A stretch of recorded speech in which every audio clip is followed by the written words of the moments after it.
Let's talk about composition. So, composition is defined as the way the objects and subjects, means elements that you are going to draw, are arranged, organized and combined.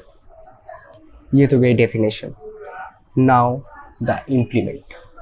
एक picture plane 2D और 3D, उसमें तुम कोई भी topic को define करना चाहते हो. First process, find the subjects and the objects, means element को चूज करो. कितना लिविंग ऑब्जेक्ट मतलब ह्यूमन फिगर, एनिमल्स रहेगा, ये फर्स्ट डिसाइड कर लो.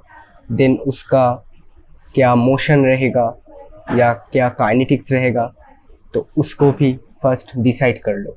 ये सब कुछ प्लान करने के बाद आता है the second part and the most important part of our composition, that is arrangement, combination and organization.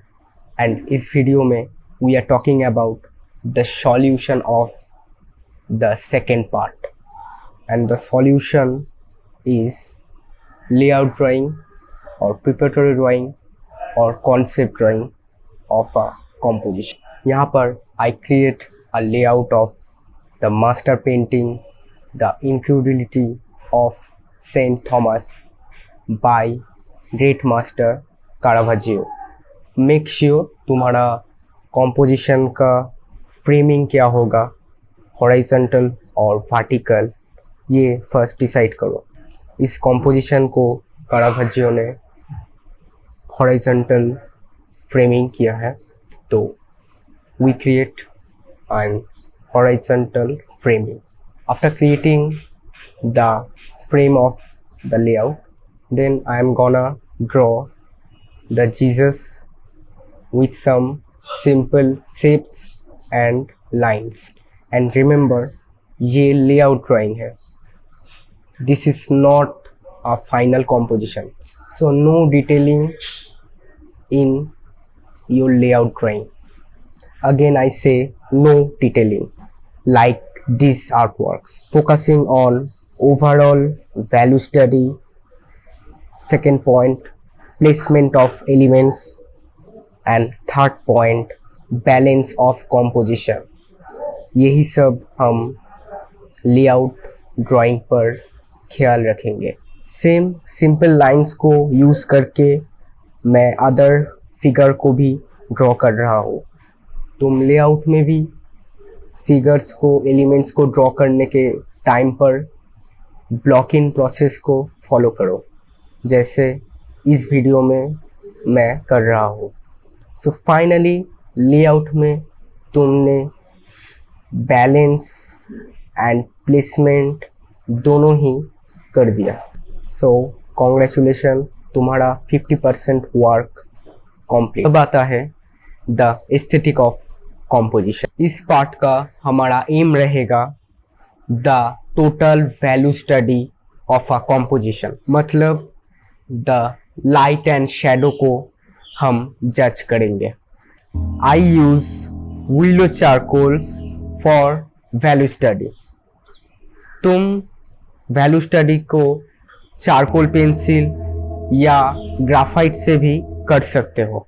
I will recommend you कि तुम वैल्यू स्टडी में ओनली 3 वैल्यू स्केल को यूज करो. First one highlight, second one mid tone and third one shadow.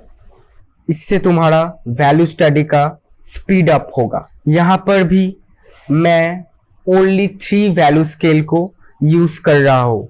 आप इस video को अच्छे से देखना.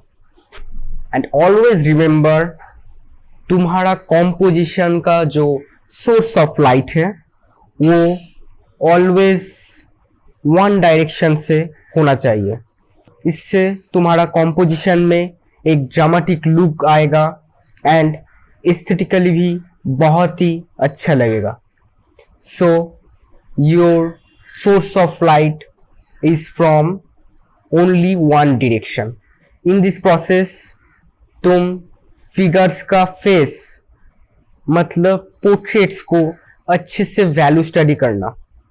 इससे तुम्हारा जो फाइनल कॉम्पोजिशन होगा उसका फिगर्स एंड पोर्ट्रेट्स बहुत ही स्ट्रांग लगेगा एंड कॉम्पोजिशन में एक रियलिस्टिक अप्रोच भी रहेगा जो तुम्हारा कॉम्पोजिशन को यूनिक एंड एट्रैक्टिव बनाएगा।